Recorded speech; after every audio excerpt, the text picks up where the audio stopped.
1번 문제 풀어보도록 하겠습니다. 철골공사 작업을 중지해야 하는 조건을 쓰시오 되어 있습니다. 단 단위를 명확히 해줘야 됩니다.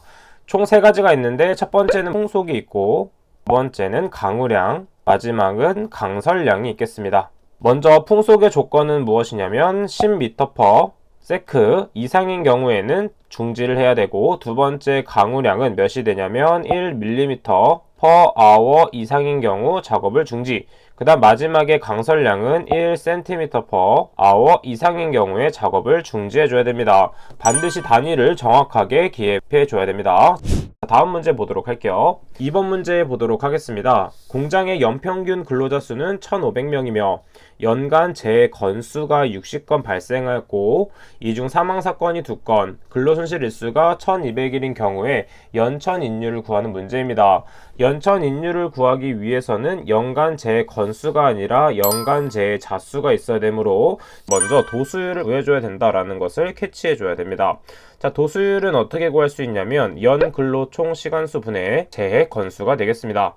그 다음에 이때 중요한 게 곱하기 100만인 10의 6제곱을 해줘야 된다는 걸 잊지 않아야 됩니다. 자, 그럼 먼저 연근로 총 시간수는 어떻게 구할 수 있냐면 먼저 연평균 근로자 수 1,500명 곱하기 보통 하루에 8시간 근무하기 때문에 하루에 8시간, 그 다음에 1년에 300일을 근무한다고 보겠습니다. 자, 그때 재해 건수는 60건이기 때문에 60을 대입하고 곱하기 10의 6제곱을 해주면 되겠죠. 따라서 계산기에 그대로 대입을 하게 되면 몇이 나오냐면 16.6667이라는 값이 나오게 됩니다. 자, 그 다음에 우리는 연천인율과 도수율과의 관계를 알 수 있는데 도수율에 2.4를 곱하면 연천인율이 된다는 것을 알 수가 있습니다.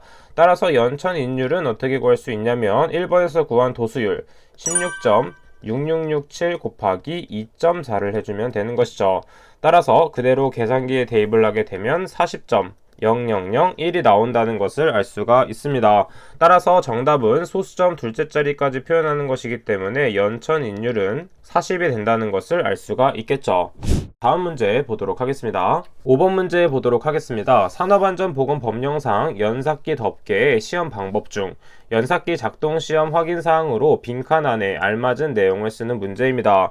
자, 이때 빈칸에 대해서 무엇이 들어가냐면 첫 번째 연삭 숫돌과 덮개의 접촉 여부가 되겠고, 두 번째 탁상용 연삭기는 덮개, 그 다음 첫 번째는 워크레스트, 그 다음에 두 번째는 조정편이 들어가야 됩니다. 조정편, 부착 상태의 적합성 여부. 자, 이 빈칸에 대한 것을 따로 암기해서 정리해 주도록 합니다. 다음 문제 보도록 할게요. 6번 문제 보도록 하겠습니다. 가설 통로 설치 시 준수사항으로 다음 빈칸에 알맞은 내용을 쓰시오. 자, 가설 통로 나오면 바로 암기법을 적용해야죠. 암기법이 무엇이 있었냐면 가솔린을 30리터 들고 일어날 땐 미끄러지지 않아야 되고, 그 다음에 무엇을 했냐면 팔을 치켜 올려 똑같이 2로나 10계단을 오릅니다. 자, 그러면 이것은 어떤 식으로 암기했었냐면 첫 번째 가솔린은 무엇이냐면 가설 통로 준수 사항에 대한 내용이고, 첫 번째 30리터는 무엇이냐면 경사 30도, 그 다음에 2로나는 무엇이냐면 15도 초과할 경우에는 미끄러지지 않는 구조로 해야 되고, 그 다음에 팔을 치켜 올려 팔은 8m, 그 다음에 치는 숫자 7을 떠올려서 7m가 짝꿍이 되겠고, 그 다음 마찬가지로 2로는 15m, 그 다음에 10은 그대로 10m가 된다는 것을 알 수가 있고, 마지막에 계단은 무엇이냐면 계단참을 설치해야 된다, 이렇게 암기해 주시면 되겠습니다. 자, 그럼 문제에 그대로 적용을 해보도록 하면 경사가 빈칸을 초과할 경우에는 미끄러지지 않는 구조로 할 것이라고 했기 때문에 이때는 이론할 때는 미끄러지지 않아야 되기 때문에 경사 15도가 답이 되겠습니다. 그 다음에 나번 수직갱에 가설된 통로의 길이가 15m 이상인 경우에는 10계단을 오르기 때문에 반드시 10m 이내마다 계단참을 설치해야 되고, 답원 건설공사에 사용하는 높이 8m, 팔을 치켜 올리기 때문에 비계다리는 높이 7m 이내마다 계단참을 설치해줘야 됩니다. 자, 이런 식으로 암기법을 활용해서 빈칸을 찾아서 그대로 대입할 수 있는 것입니다. 다음 문제 보도록 할게요. 5번 문제 보도록 하겠습니다. 산업안전보건법령상 원동기, 회전축 등의 위험 방지를 위한 기계적인 안전조치 3가지를 쓰는 문제입니다. 자, 이것은 단순한 암기 문제이기 때문에 그대로 답만 한번 적어보도록 하겠습니다. 첫 번째는 덮개가 있습니다. 그 다음에 두 번째는 울, 그 다음은 슬리브, 그 다음 마지막으로는 건널다리가 있겠습니다. 자, 이런 식으로 암기를 해주도록 합니다.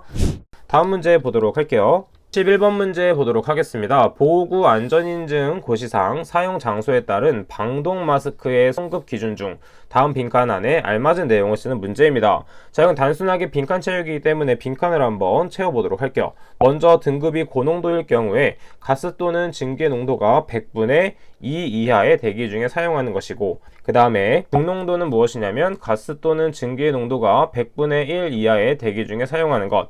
그 다음에 비고 부분은 무엇이냐면 방독 마스크는 산소 농도가 몇에서 사용되냐면 18% 이상인 장소에서 사용할 수 있다라는 것을 체크해주면 되겠습니다. 자, 왜냐하면 18%가 안 될 경우에는 호흡에 문제가 발생할 수 있기 때문에 반드시 산소 농도가 18% 이상인 곳에서 사용하도록 합니다.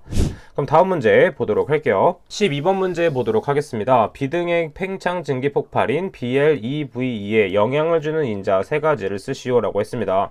자, 먼저 BLEV는 무엇이냐면 탱크 내부에 액화가스가 외부 화재로 압력을 견디지 못하고 내부에서 기화되어 폭발하는 현상을 말합니다. 자, 그래서 이 BLEV에 영향을 주는 인자 세 가지는 무엇이 있냐면 첫 번째로는 저장된 물질의 종류와 형태. 왜냐하면 저장된 물질의 종류와 형태에 따라서 이렇게 폭발할 수 있는 가능성이 생기기 때문입니다. 자, 그 다음에 두 번째는 무엇이냐면 저장 용기의 재질. 저장 용기의 재질이 튼튼하지 않다면 이렇게 폭발할 수 있는 가능성이 열린다는 것을 알 수가 있고, 그 다음 세 번째는 주위 온도, 압력 상태를 볼 수가 있습니다. 그 다음에 추가적인 두 가지를 보도록 하면 첫 번째는 내용물의 물질적 역학 상태와 그 다음에 내용물의 인화성 또는 독성 상태를 추가해주면 되겠습니다. 자, 그래서 이 세 가지는 메인으로 반드시 적어주도록 하고, 제가 앞서 설명드렸던 내용물에 대한 내용은 추가적으로 암기해서 적어주시면 되겠습니다. 자, 그럼 이번 시간은 여기까지 해보도록 하겠습니다. 저는 그럼 다음 시간에 뵙도록 할게요. 감사합니다.